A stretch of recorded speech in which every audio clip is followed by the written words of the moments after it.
Hey folks, how's it going? Hope you're all doing great.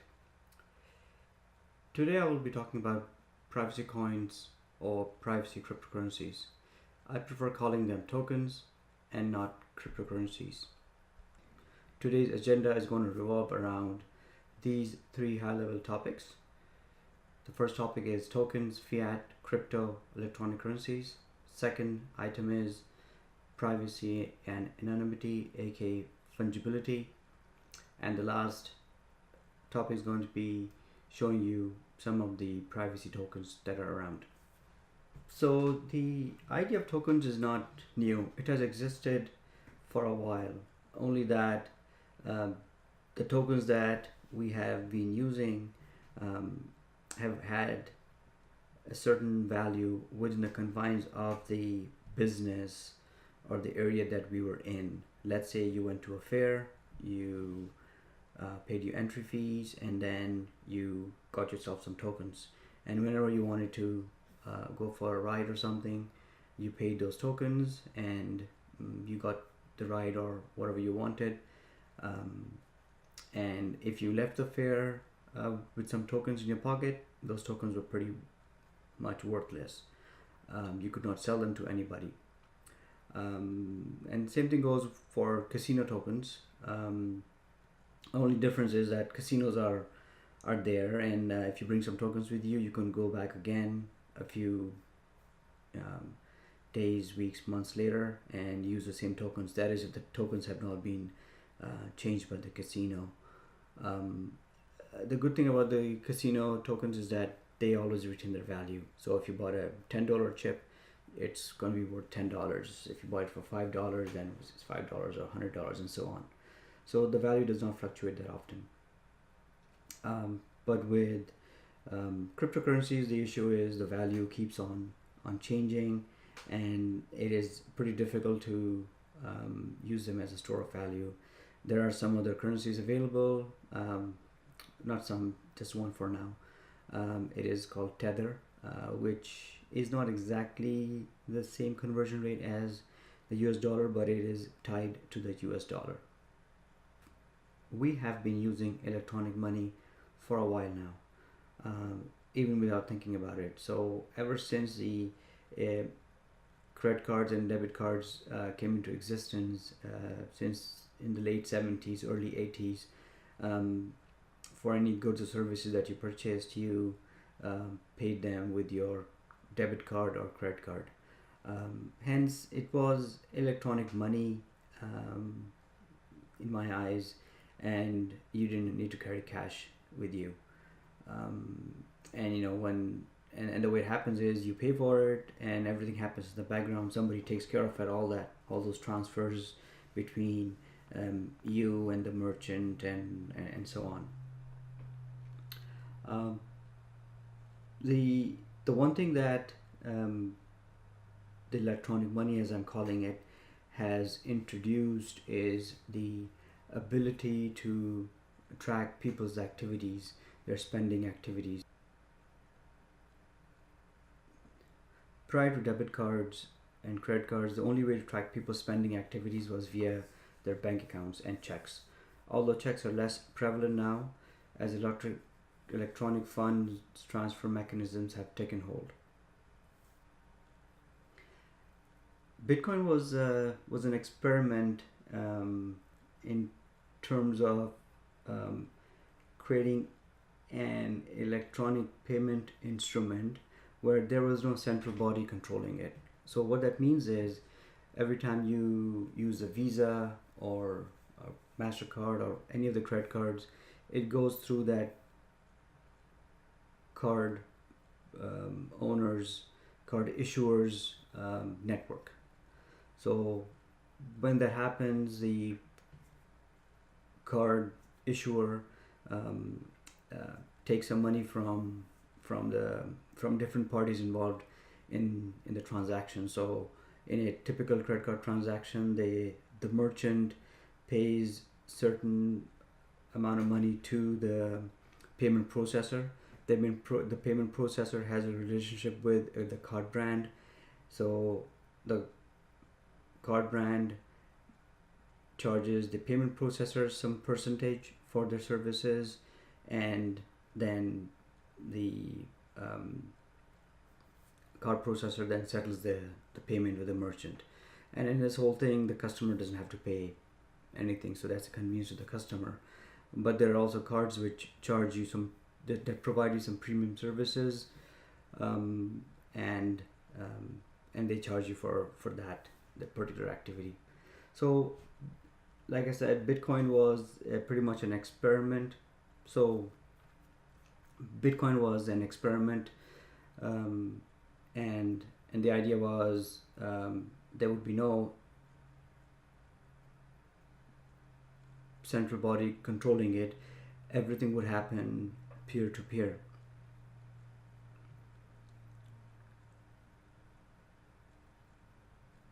So when I send you some Bitcoin, it would come to you without anybody charging any extra money in between. But the whole issue with that was as the number of transactions grew on the Bitcoin network, the charges for transferring Bitcoin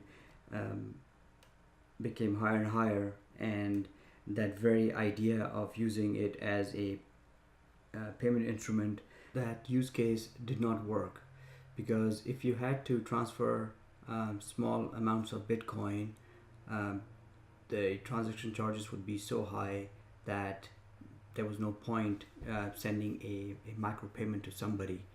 I'm not sure if you guys are familiar with a company that came out a few years back. It was called ChangeTip, and the business model for them was you could include a button on your website, your blog, and it allowed people to send you tips if they liked your article or your post or something like that. And one of the reasons for them going bankrupt or closing shop was because the transaction cost for a Bitcoin started skyrocketing at one point in 2017. I remember when I had to transfer some of my Bitcoin, it cost me about $40 per Bitcoin for the transaction. So that's how it went. That's how high it went. I'm sorry. So that pretty much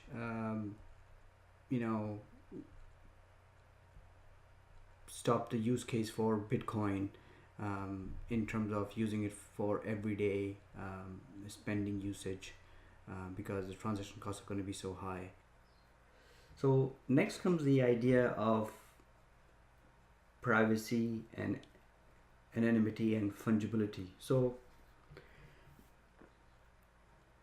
right now, when you spend a $100 bill or $50 bill, you don't really care where that money came from. So let's say you went to the bank teller, you got a $100 bill, you spent it somewhere, and in return you got some 20s and some 5s, but you don't really care where those 20s and 5s came from.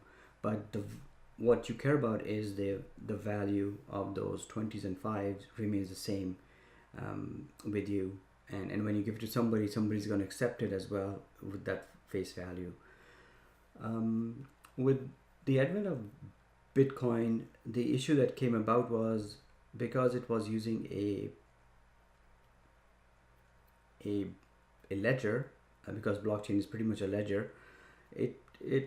You were able to track a typical coin from who's used it, when was it used. So that means that if somebody knew the public address of the entity who was using it, and that entity happened to be some fraudulent organization or some fraudulent organization, then you could, because you in your mind know that particular coin has been used for fraudulent activities, you could deny it. And here comes that idea of fungibility, where people are able to track the money, and that fungibility becomes an issue, that the values doesn't remain the same, because um, and this was something that started getting practiced by some Bitcoin exchanges. They said if this token was used in certain other exchanges which were a bit shady, they were not going to accept those. um, and this was again an issue, well, with the spenders of users of the crypto. So in order to address this, ideas that came about, that said, um, we are going to create a version of tokens which you are not going to be able to track to where it was used, when it was used, and how it was used. Because right now we will do with Bitcoin and other cryptocurrencies, you can, if they know, if you know my public um, address, then you can pretty much go through the blockchain explorer and find out where I'm spending it, who sent uh, money, and how much money was sent to this public address, and where did this public address then send that money onwards to. And likewise, if you went about um, putting names to all the public addresses, then you would know who transferred money to who and how much, and then you could easily also figure out what is a wallet, where is it sitting, and how much money is sitting in that particular wallet. So in order to address this particular issue of making things untraceable, not because of any malicious reasons, just to implement the fiat use case, where you don't really care where that $50 bill or a $5 bill or a $1 bill came from. It is a $1 bill to you, and that's the amount of it is worth when you give it to somebody, and they will easily accept it without even keeping a track of it, right? As you can see on the slide, I have put together a list of some of the uh, privacy tokens that are out there, and that I've searched to the web and did some research on them. And they are sorted in a chronological order from when they were founded. As you can see, there has always been this requirement for anonymity and the fungibility issue. So Bitcoin was the very first one that came out to address the gaps that Bitcoin was not addressing. And Bitcoin was one of those, as you can see, it was a blockchain that was not forked from anything. It was a brand new blockchain that they came up with. And then a few years after Bitcoin was created, Monero came along, and Monero is pretty famous these days as well. A lot of people use Monero and Dash. Verge is not that famous, neither is PivX. Zcash, predominantly the market is dominated by Monero, Dash, and Zcash. But as you can see, there are multiple teams trying to win the piece of the pie on this privacy market. And if people want to adopt these, they're more than welcome, and they have their own implementations, they have their own issues and quirks. For instance, Monero does not offer any other options of sending the tokens on its network. They're always privacy is already always enabled. Verge gives you an option. Dash does as well. PivX, because it's a fork off of Dash. It does offer the ability to do instant send just like Dash can, where if you wanted to do a transaction which required a quick confirmation, then you could use SwiftX for PivX and instant send for Dash. And moving right along, Zcash, which is a fork off of Bitcoin. So Zcash again is one of those where it is trying to improve on Bitcoin, the security of Bitcoin, and it's using different algorithms. Then came Zclassic, Zcash, Deep Onion, which is running off of the Tor network. Deep Onion is not doing an ICO as such. They're doing airdrops, as they call it nowadays in the ICO world, which is distributing tokens for free. And the latest attempt at the privacy token is the Bitcoin Private, which came out 2nd of March 2018. So the fork happened on the 2nd of March, so it's pretty new. Let's see which one wins. It all depends on the ease of use, the usability of the token, its acceptance in the different ecosystems.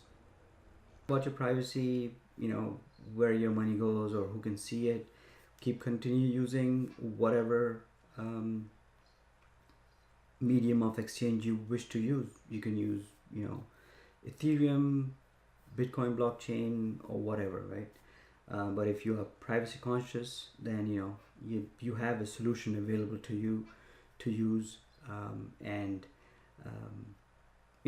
every solution has its ups and downs, pros and cons. It's pretty much up to you as to what do you feel comfortable with. And before you start using a typical token or a particular token, make sure you do your research and understand how it works. Which kind of wallets does it support?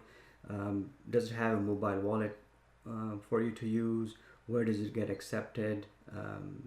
So those are some of the considerations I would think one would have. At least that's what I would look at. Like the ease of use at this point in time is the most important. How easy it is to use this token,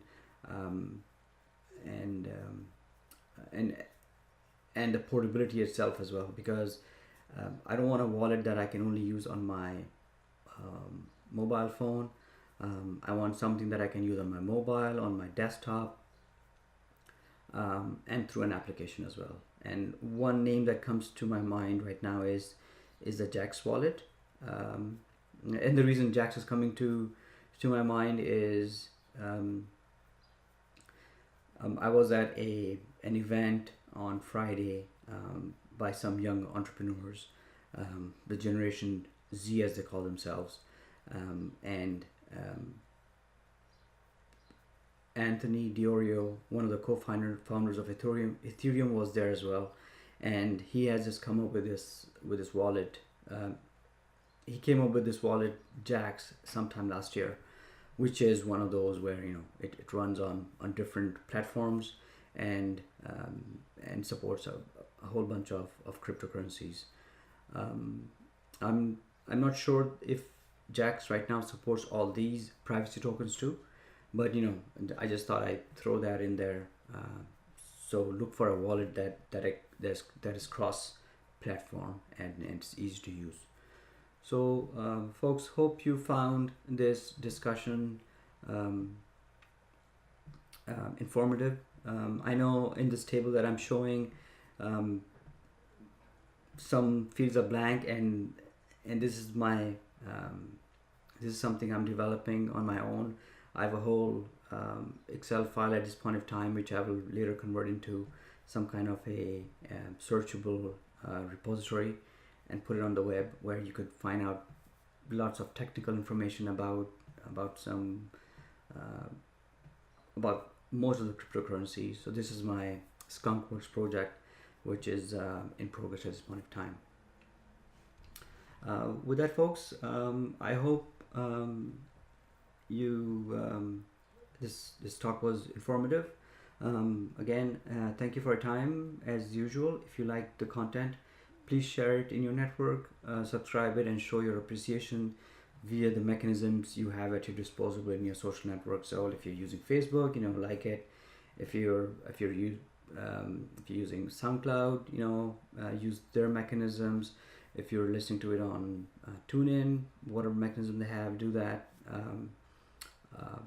Or if you're on YouTube, like it, provide your comments, and especially on YouTube, if you like the content, please subscribe to my channel by hitting the bell button, and when you hit the bell button, you will also be notified of any new posts that I may have.